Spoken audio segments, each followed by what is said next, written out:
Hello, I'm Kay Stepkin. I'm the founder of the Vegan Museum, and we're here today at the Salient Lifestyle Center in Elgin, where the museum is presently located. Also here today is Dr. Ashwani Garg, who is the medical director of the Salient Lifestyle Center. Thank you. Hello. Thank you everyone for tuning in and coming. I would like to welcome Carol Dianka on behalf of the Salient Lifestyle Center and the Vegan Museum with Kay Stepkin. Thank you. Thanks, Dr. Garg.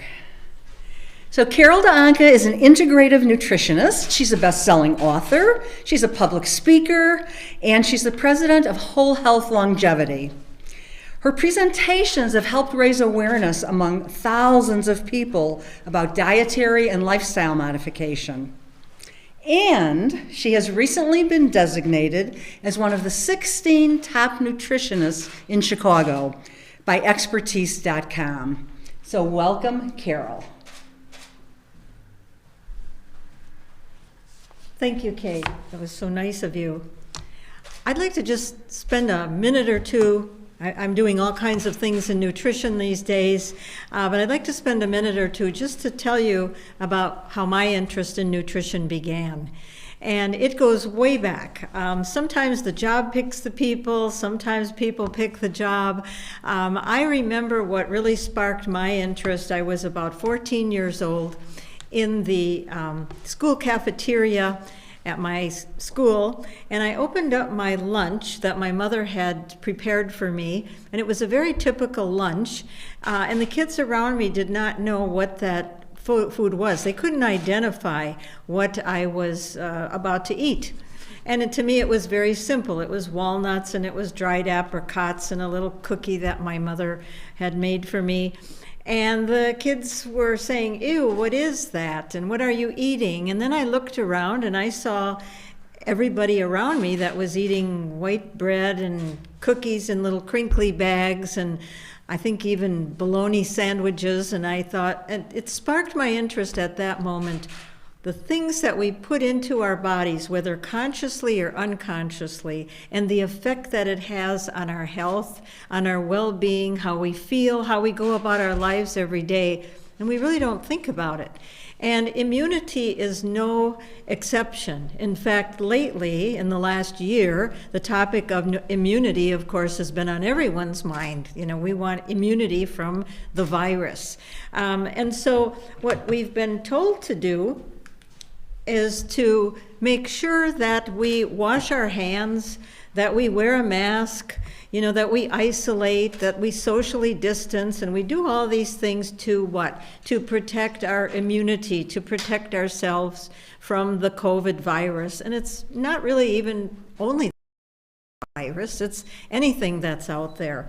And so that, as I see it, are external ways to protect our immunity. But there is so much more that goes on behind that. And there's our whole external immune system.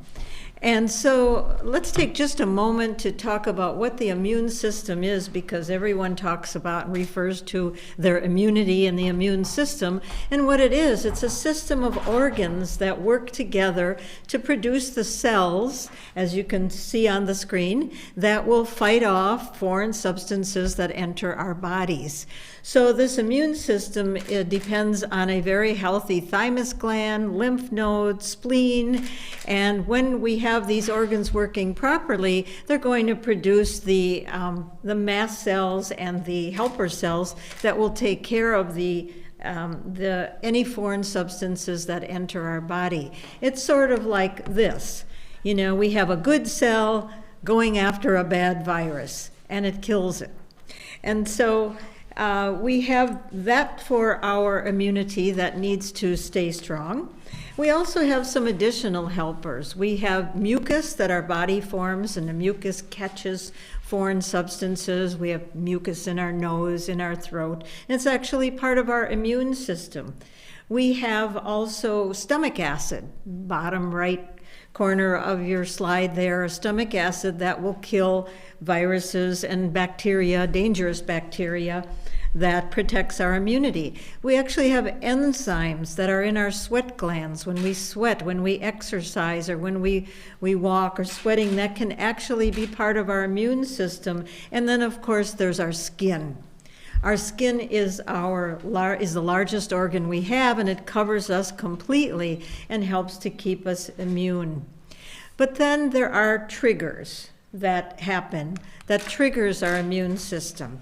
And it tells the immune system, you better get busy and you better start working harder because we have some problems here. And so we have foreign substances that can join us, that enter the body. We have inflammation, and sometimes inflammation's a good thing. If we cut our finger, bruise our leg, or get in an accident, we become inflamed, but we become inflamed because that's a response, that's an immune response for the good cells to come in and help us to heal. And then sometimes our own immune system, sort of, for lack of a better word, it can backfire on us. If we have constant ongoing inflammation, we have an overproduction of histamines and cytokines that actually start to attack the good parts of our body, which we call autoimmune diseases. So it's really kind of important to understand these triggers and that they do trigger responses in our own system. We also have conditions that we live internally and externally with that suppress the immune system, such as environmental toxins. I would say number one on environmental toxins is smoking. I'm glad to know that there's less and less smoking today, but that causes a huge environmental toxin that actually suppresses this whole immune system. Hypertension, or high blood pressure as we call it, suppresses the immune system. Lack of sleep, excess weight, high blood sugar, high cholesterol, poor lipid profile, all of these things suppress. And so we have 8 ways here that we can address our immune system and protect it. But 6 of them are related to diet, poor diet. We could almost add hypertension because high blood pressure happens as well because of diet many times as well. But poor diet is related to 6 of the 8 that suppress our own immune system. So I have a question at this point, what the heck does nutrition have to do with this immune system? And the answer is everything. So if you take a look, this is some of the latest research that has come out and was published in the Public Journal of Nutrition in May of this year. And it is a great schematic, if you can sort of just keep it in mind, of what our immune system depends upon in order to function properly. So if you will notice up at the top of the schematic, you'll see that we need phenolics, carotenoids, antioxidant enzymes, vitamin E, selenium, zinc. Zinc is an interesting one because, and I'm trying to get my clicker to work. Anyhow, it doesn't matter, it's on the top. One of the signs of being positive for COVID is that we lose our taste, right? And that is a function of a zinc deficiency. And zinc is very important for the immune system. So I've had people ask me, are you recommending to your patients and your clients that they take zinc? Because we heard that'll help against COVID. And I rarely recommend that people take isolated nutrients. It's almost like trying to prescribe for themselves an isolated nutrient that's going to take care of all kinds of other ills. But zinc is very important, vitamin E, vitamin C, and then we have phenolics and carotenoids, which are bioflavonoids, antioxidants, phytonutrients. They have a lot of different words, but these are things that are very important that protect against inflammation and help our immune system. You can see over on the left that we have dietary fiber, which it can protect, and it also can upset the immune system. Unfortunately, or maybe fortunately, we do not get enough fiber in the standard American diet. We should get somewhere between 25 and 35 grams a day. We're getting much, much less. And the reason for that is we're not eating enough real foods with fiber. And then sugars, high glycemic index actually can cause inflammation. And phenolics, again, on the bottom, is helpful for virus replication, and then feeds that into the immune system. So all of this is delivered to us through the foods that we eat. The system cannot function without having these nutrients. And I've also heard people have suggested that we take antioxidant tablets or pills that's supposed to supply all of this that's missing. And that's really, the research does not show that there is a benefit to that. The research is showing us that when you overload the body with too much antioxidant, you can cause more havoc in the system. So, very important. So I want to repeat that diets lacking in nutrients for the production of immune cells cannot support immunity. It's simple. And I know that we've been hit hard by COVID this past year. We've had almost 500,000 deaths, I read just this morning in the New York Times, which is a lot of deaths. But my theory as a nutritionist is that we were not only prepared to protect ourselves, we were not prepared diet-wise to be feeding these nutrients every day and to be taking in these nutrients every day to have a strong enough immune system. There's an interesting study, I have it referenced on the bottom left side of this slide. It's called Death by Diet. And there's been a global study that 1 in 5 deaths globally is now linked to poor diet. We are now more concerned with nutrition than we are concerned about starvation. What a sad commentary, not only for the United States, but for the world. But we are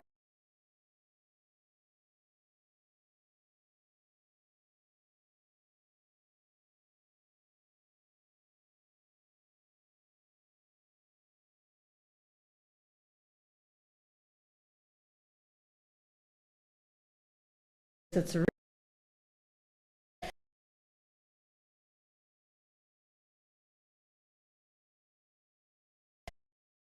1 in 5 deaths worldwide in 2017 was linked to unhealthy diets in both poor and rich countries, as burgers and sodas have replaced traditional diets in a warming planet that's impacted by a variety of crops grown. The article goes on to say that a U.S.-based Institute for Health Metrics has reported that unhealthy eating kills 11 million people a year, up from 8 million in 1990. So important.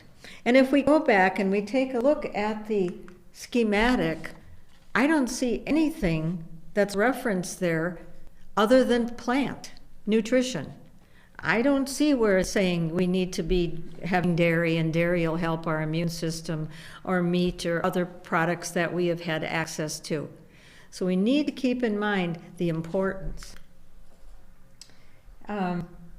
So to repeat, we can not only focus on hunger and eat the quality of food that we eat, and diets. So what kind of diet? There's all kinds of diets out there. And I'd like to just go through a very few, because there are many diets and many choices today, and I'm hearing about new ones every day. Most people go on a diet to lose weight. They don't go on a diet to say, I really want to feel better, or maybe a small percentage of people do. But most of these diets are for losing weight. And right in the middle there is the paleo diet. And that is a diet where the suggestion is that we should eat like our ancestors. The only problem is we don't live like our ancestors. We don't have the same food as our ancestors. We're not going out and shooting our food before we eat it. So I don't know about the real blessing of that diet.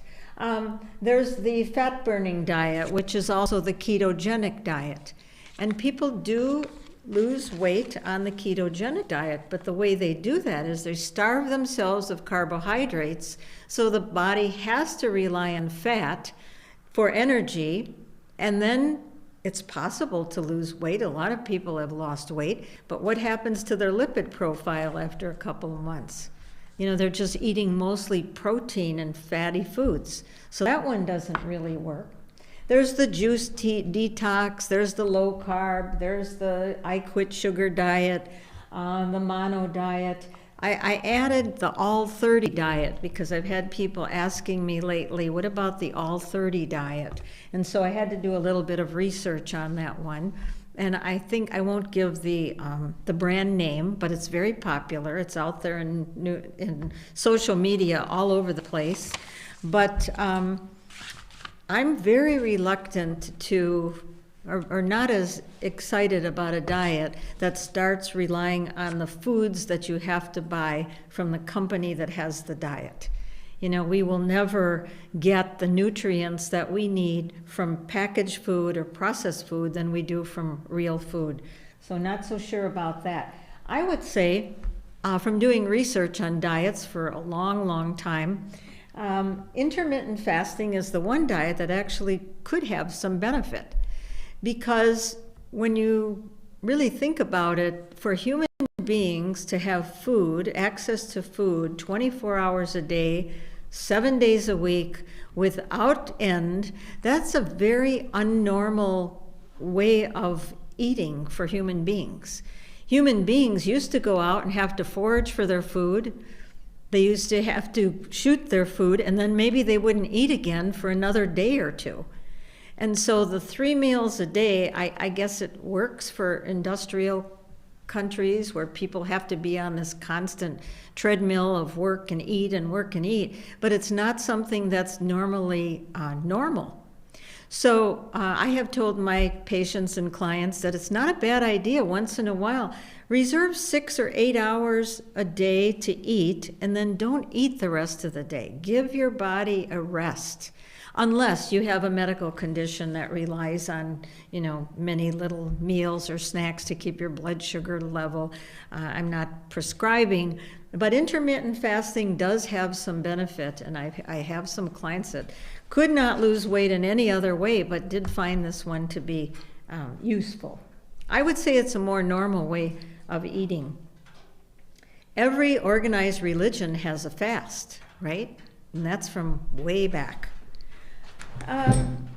So if you just take a look at how our diets have changed and look at the average consumption of what we were eating or what we were eating 100 years ago in 1900, we can see in 1900 the average person was eating about 5 pounds of sugar a year.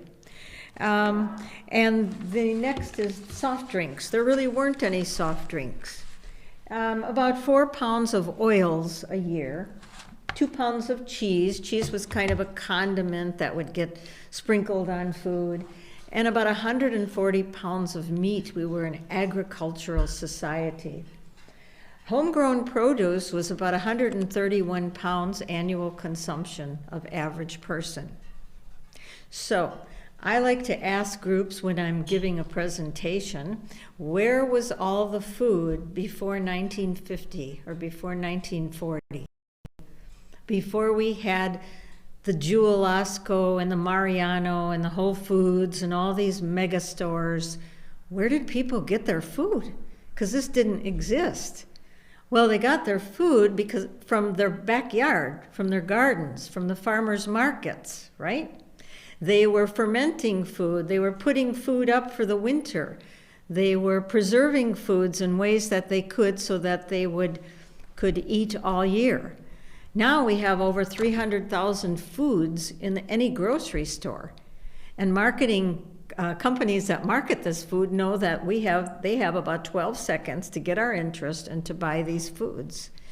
And our average caloric intake was about 2,700 calories a day. And we had many, almost all all of the conveniences did not exist. So let's fast forward 118 years and take a look at what the annual consumption is now. Now we see sugar, 170 pounds a year. That's unbelievable. When I do this in a big group, there's somebody, the people are always looking at the next guy thinking, I'm not eating that much, so he must be eating 300 pounds a year. But it's really 170 average, man, woman, child, and baby, versus 5 pounds 100 years ago. Soft drinks, 43 gallons versus none. Free soft drinks, 36, 42 ounces, free refills at the Costco and big box stores of soft drinks. Lots of sugar in those. Oil, 86 pounds consumption of oil versus 4 pounds in 1900, and it was not processed. And cheese, I don't know what happened, how cheese became a staple, such a staple in our diet. Instead of being a condiment, it's almost a meal. 33 pounds of cheese per person per year. It's a third fat. You might as well pack it right to your hips. It's just, that's what it'll do. And meat, 200 pounds a year. There's the perfect storm on the very last line. Now we're consuming only 11 pounds of homegrown produce. And that's where we get all of our phenolics, carotenoids, flavonoids, phytochemicals, antioxidants, gone, because it does that line. And so we weren't prepared. We aren't prepared with a strong immune system for whatever hits us. Toxins in the air, or viruses, new strains of viruses. So we need to take better care of ourselves. This information and all of this information that I'm giving you is not my opinion. It's research backed. This information comes from Joel Furman and Neil Barnard, and I have references wherever I have provided this type of information if you want to actually get the article yourself. The first article I referred to is 50 pages of research on diet and immunity as it relates to COVID. Undeniable. Okay, so how did we get there? How did this all happen? Because our diets and our lifestyles have changed more in the last 118 years than in the last 10,000 years. We live completely different. Our food supply is completely different.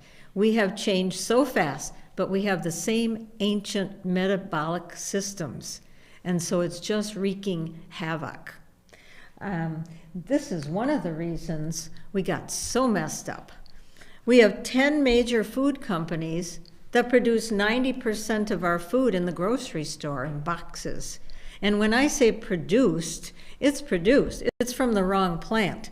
It's from a manufacturing plant, not from a plant growing on the earth and pulling up the minerals from the earth. So all of the small little companies that once existed 50 or 60 years ago have been bought up and purchased by these 10 major giants. And I can tell you what they're doing in their marketing departments. Because at one point in my career, I did work for a marketing company, I worked for 2 large medical device companies, and one in the United States and one in Austria. And they'll have a meeting, and they'll get 8 or 10 marketing people together in a meeting room and say, hey, I've been reading this, people want natural, people are going vegan, people are interested in XYZ, and then they will develop products that will sell to that market. And that's what we have here. We have food that is not real. I suggest to my clients, just crowd out. If you want to protect your immunity,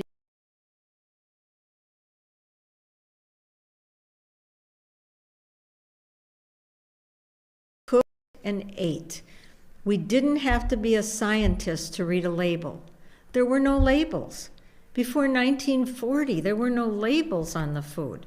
People ate real food. And I have a platter here of real food that I think is coming through okay on the screen. Okay.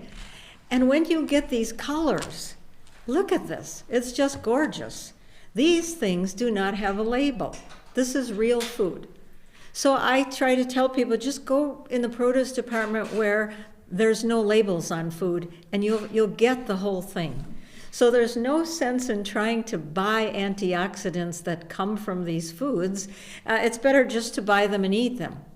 Now, I know from talking to people over the last 10 years that where it falls apart is right here. Because then you have to take these things home and you have to do something with them.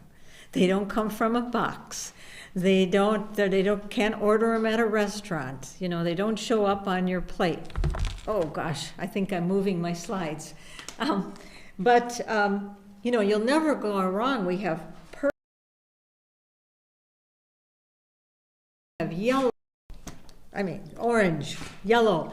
When you have the different colors, what you're doing is you're getting the different flavonoids. So when you see all these colors, you're getting those flavonoids and antioxidants. And an interesting thing is this. No one ever asks me, how do the plants get these flavonoids? How do they get antioxidants that protect us? Well, they're protecting themselves as they're growing, as they're out there in the sun and the wind and without sometimes enough water. And that's how they get the antioxidants and the flavonoids. And then when we eat them, we can eat them. We can get them just the same.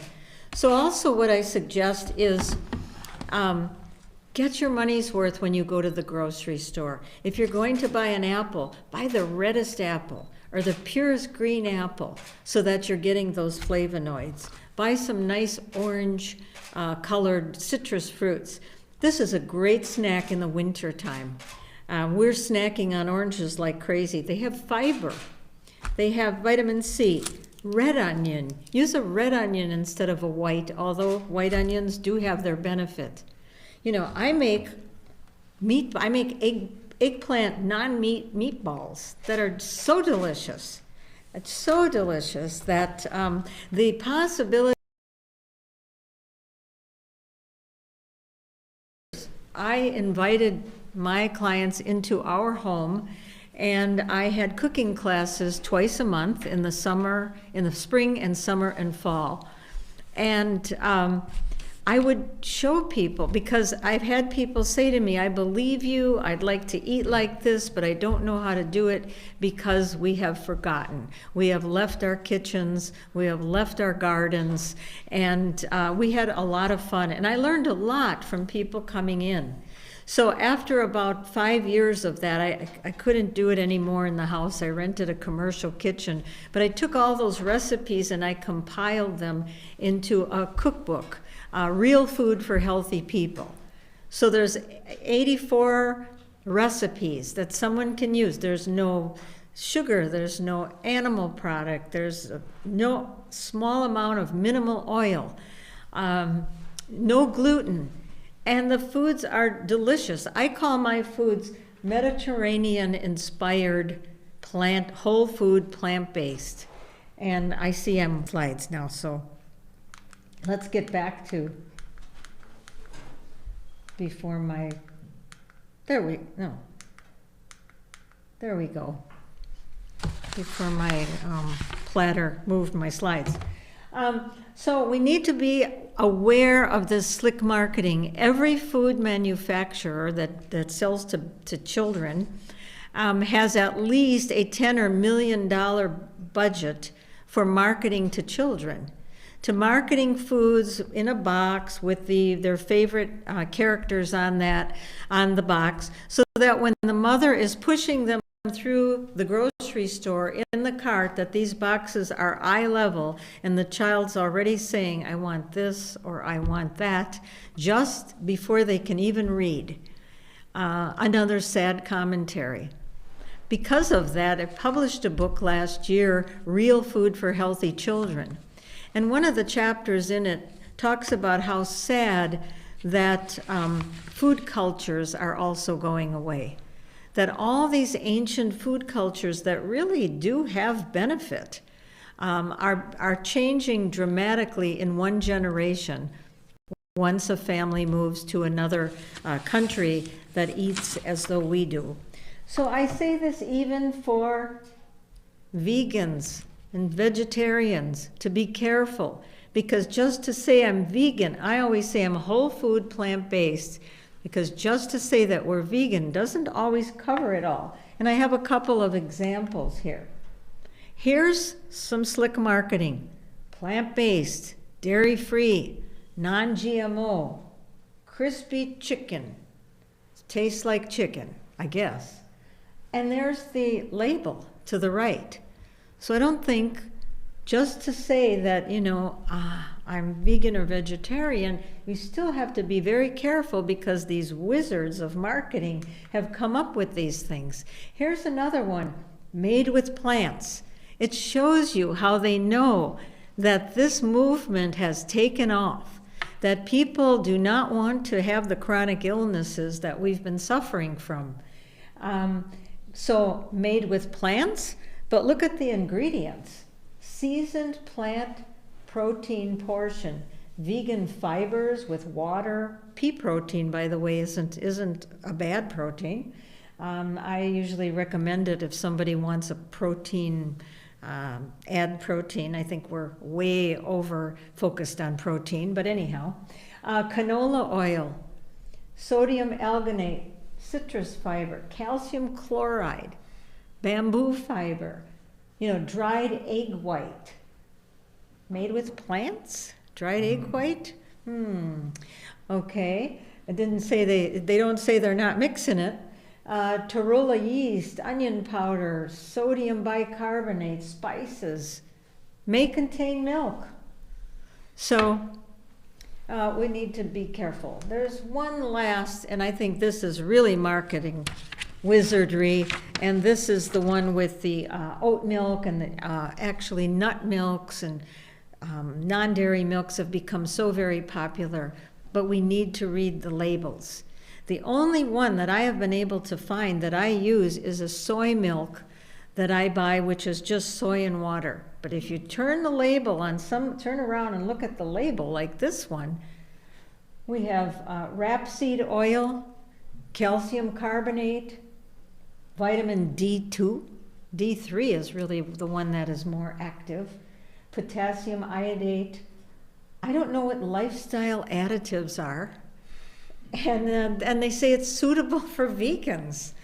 So I have stopped referring to that. I say plant-based. All right, we just have a couple more, and then I think we're going to open up for some questions. But there's another key player in the role of immunity, and that is our gut microbiome. And that cannot be forgotten. That is a very, very important part of our immunity, and we're just learning about it. One of the most exciting revelations in nutrition in the last 50 years has been to discover these phytonutrients. Now this is another exciting research revelation, and that is that the gut is a major site of immune activity. And in the production of these antimicrobes, these little cells that we looked at in the beginning, and that is happening in the gut, that we have between 2 and 4 pounds of good bacteria that lives within us. And so, very important. And that gut requires a high fiber, plant-rich diet to thrive. So we talk about feeding ourselves. We also need to feed our gut. We need to feed it. Because now we have found that there is a gut-brain connection between this gut bio. And taking antibiotics cleans that out. They say that when a child is by the time a child's 5 years old, they've been on 12 rounds of antibiotics. And every round of antibiotics clears out that gut bio. But a healthy gut will actually produce short-chain fatty acids that will stimulate cell activity. So we have to have that fiber that's missing in the diet. But when you're eating whole, real foods, you will get the fiber. So in the gut bio, there are a couple of things to keep in mind. There are probiotics, and then there are prebiotics. So probiotics are fermented vegetables, is what people used to live on all winter long, grow their own organically. They got exercise in their garden, put them up, fermented the vegetables. It's not hard to do. Or tempeh, or kombucha tea, or kimchi. Also as a probiotic on that list is yogurt and kefir and other things, but I don't even think of them because I really don't recommend dairy. And then there's prebiotics. Then there are foods that we can eat that will manufacture the probiotics, such as garlic, onions, leeks, asparagus, dandelion greens, seaweed. All of these things have great fiber that will feed that bacteria. That's a very key factor. So we end up at a very basic truth. I hear that nutrition is a complicated topic, that we see and hear something new every day. Eat this, don't eat that, this is good, this isn't. But if you just eat real foods that have fiber and antioxidants and monounsaturated fats, not saturated fats, that have the enzymes and the coenzymes and the macronutrients, we will maintain our health. So I would say its beginning or expanding is very simple. We want to organize, and organizing the kitchen is one of the most important things. It's one of the classes that I always like to give, is when you come home at 5 o'clock and there's nothing in the house or you're out of things, you're never going to be organized to prepare and plan these good meals. And then stock, make sure you have things on hand. If you have brown rice and some farro, and some other grains and some frozen vegetables in the freezer in the winter, organically grown frozen that we can buy, they're readily available. You can put together a meal in 15 or 20 minutes. And then plan out a few meals, try it, and repeat. But don't compromise immunity. So with that, I will turn it over, I think, to Andrea, who's going to field the questions if we have any. I'll be glad to answer. Yeah, thank you so much. We do have a couple of questions from the audience. So first up, would you recommend any immunity supplements or a multivitamin? I don't recommend immunity supplements.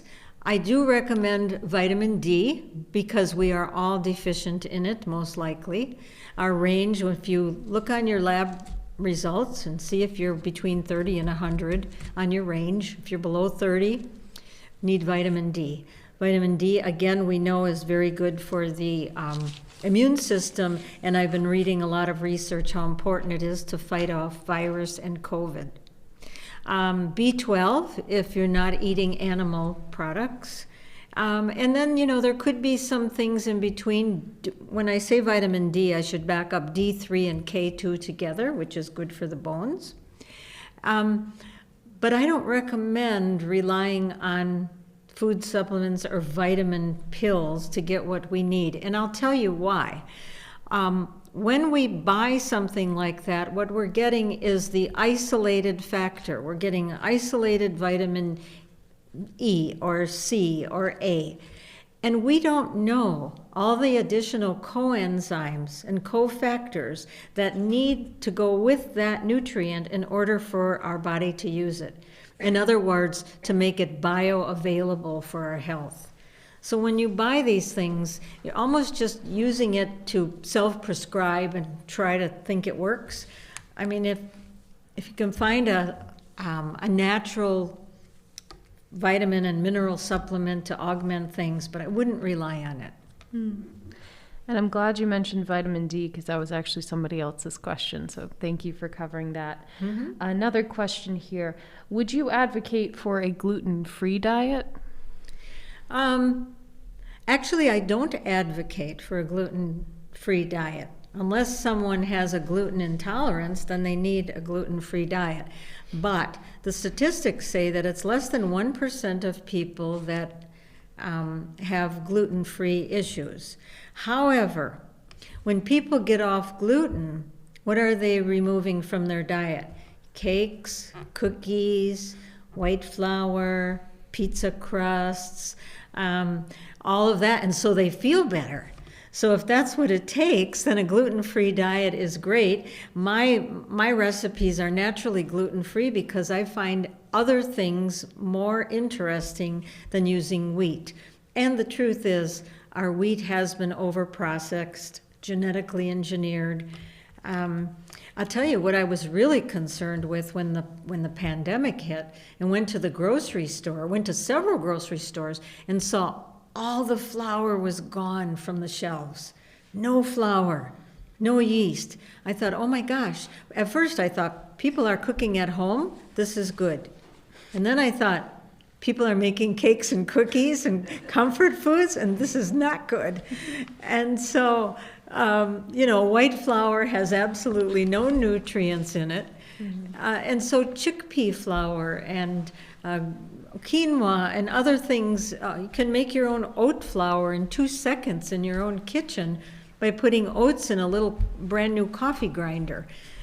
So I don't recommend a lot of wheat, or any wheat, but it's not necessarily either to go gluten-free if you don't want to.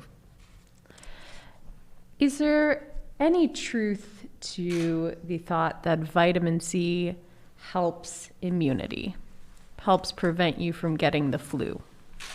Vitamin C is one of many. Vitamin C is one of a myriad of thousands of things that helps your immunity. Mm-hmm. Yeah. And if you look back at the schematic, the table, you will see that vitamin C is part of this whole system. It's important. It's not the only. Mm-hmm. All right, let me just look for some more questions here.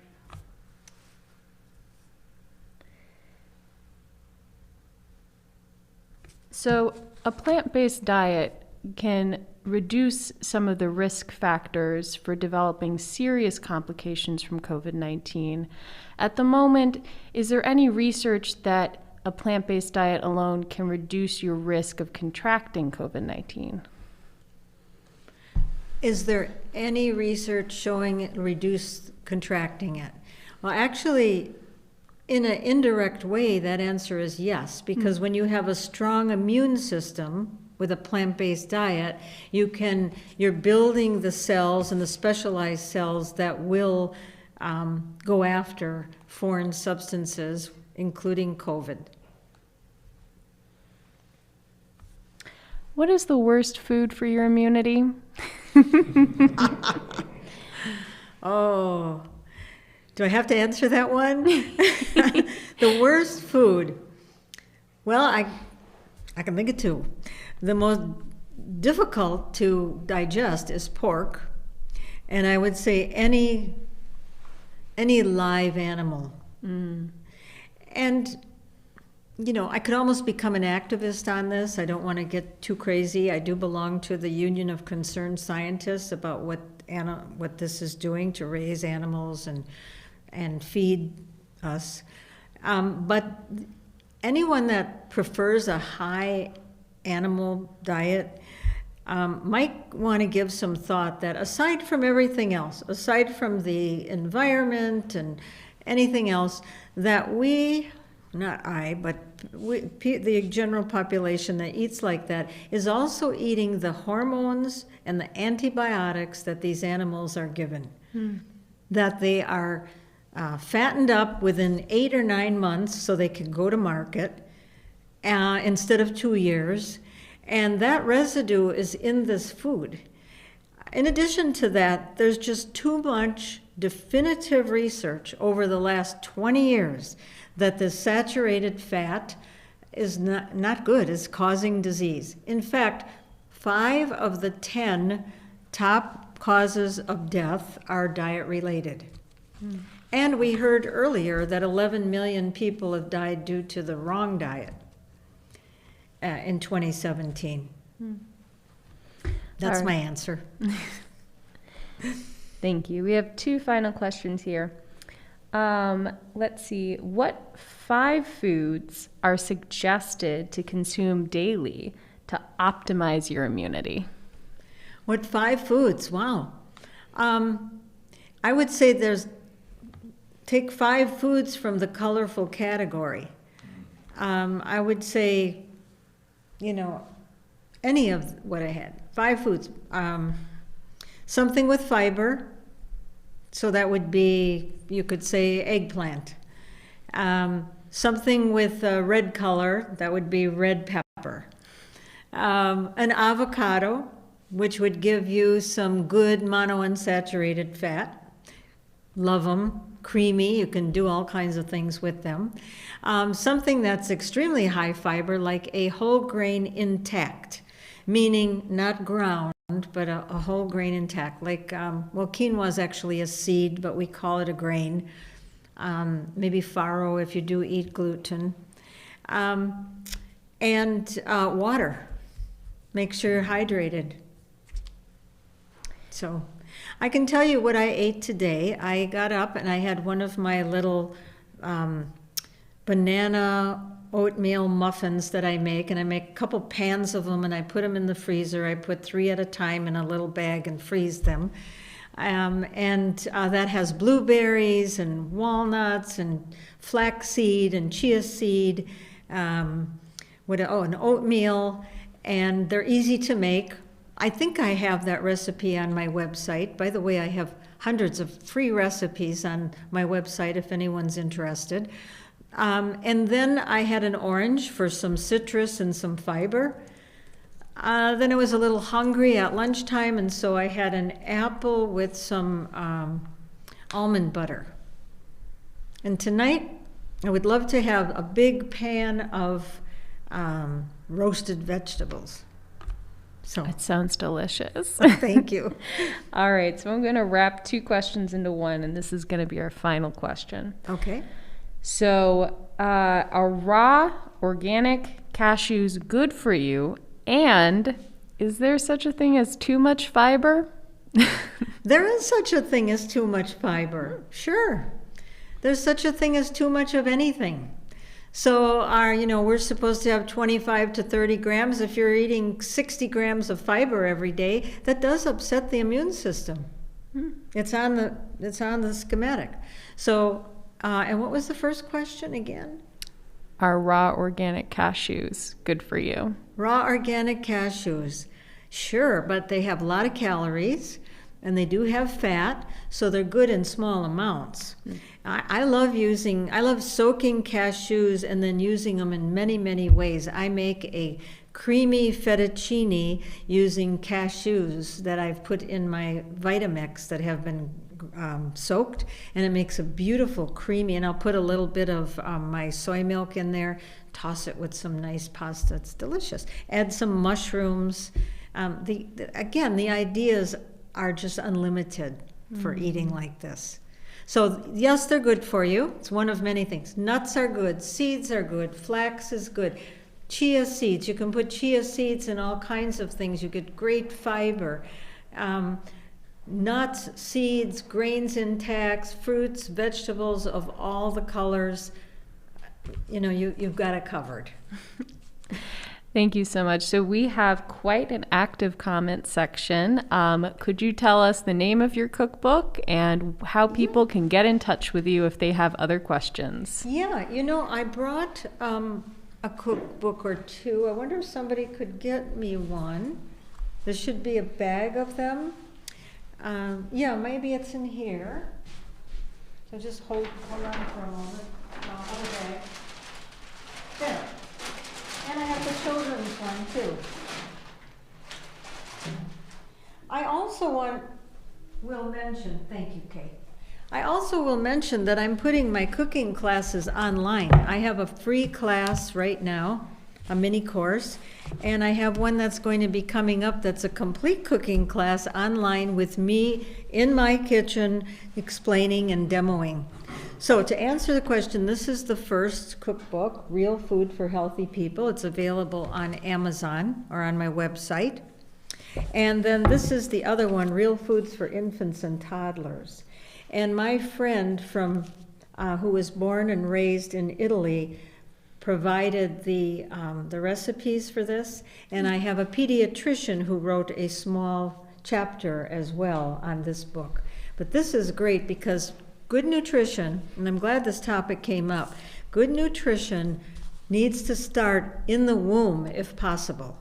That's where a child begins to produce their immunity, and when they're young, like this, infants and toddlers, and they start tasting broccoli and pureed sweet potato and pureed foods that their parents are also, eating in another form, they're going to develop those tastes that will last for life. And that's how they feed their children in Italy. So she brought all those recipes with her. This is a great little book.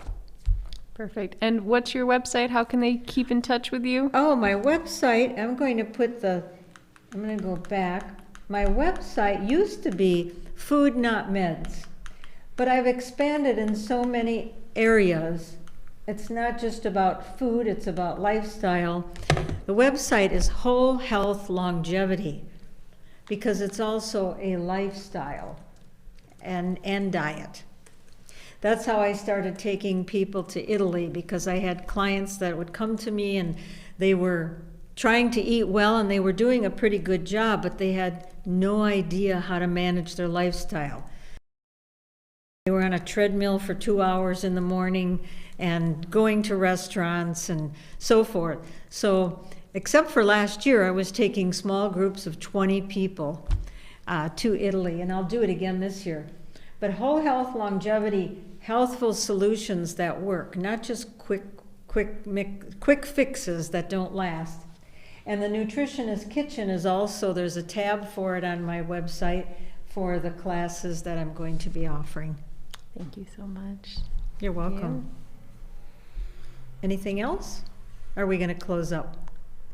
Let's Okay, close up. so with that, I hope whomever has listened to this and been with us the entire time has found some tips and things that are really going to make a difference. Sometimes small changes can produce huge results. So don't be overwhelmed. Just start crowding out things that you know you shouldn't be having, and try some new recipes. Try some things. Brighten up your winter.